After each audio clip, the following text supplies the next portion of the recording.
So this is my notes of 3D printing.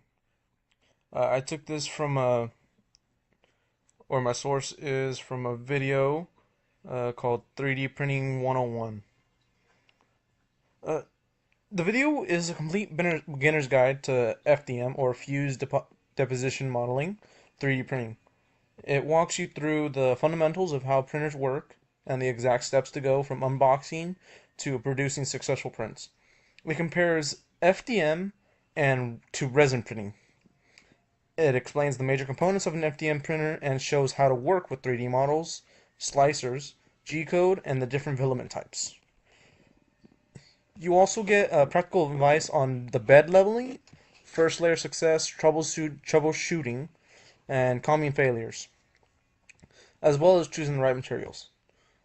The creator uses the longer LK4X printer as teaching example, and ends with a step-by-step checklist for the first print. What the course covers, or the video, it's a full beginner roadmap from unboxing to the ideal prints.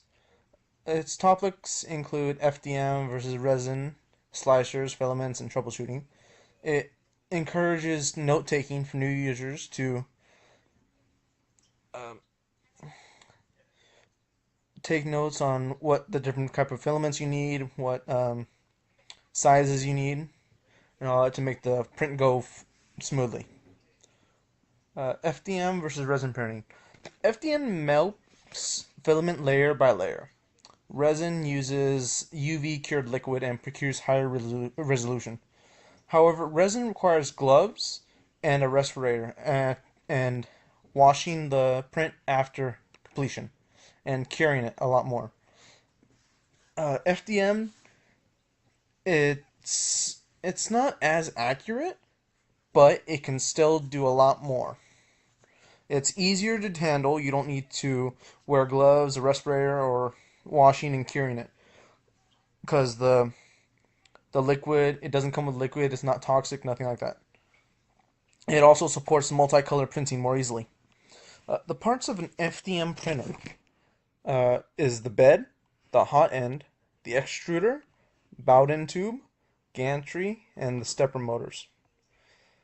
Uh, the power supply, logic board, and the touchscreen interface, and a filament spool holder for to hold your filament, and also an SD or a micro SD slash USB ports. The 3D models and slicing. The models come from CAD tools or STL download sites. You can use slicers mostly everywhere. Some are from Cura, Prusa Slicer, Bamboo Studio, and they can convert to STLs, to G-code. Most of them have G-code or different types. The key settings are the supports, the infill, the layer height, and the temperatures. 3MF files store richer models plus the settings info. The different types of filaments were also explained. The PLA is the easiest, cheapest, and most common. The PETG is stronger and more resilient, but it is a bit more pricey. ABS is durable, but harder to print and needs an enclosure. Many specialty filaments, TPU, nylon, carbon fiber, glow, wood, and metal filled.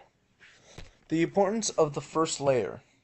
First layer determines print success. Automatic bed leveling helps, but doesn't truly level the bed. Manual leveling with paper still works. Skirts help tune the first layer on the fly. Now, it also has some troubleshooting common issues. Like if the first layer is not sticking, you need to clean the bed, re-level it, adjust the Z offset. If the layer shifts or all that, then it's either loose belts, vibration, or temperature swings. If the nozzle clogs, then there's probably excess filament still in there, so you need to clean tools.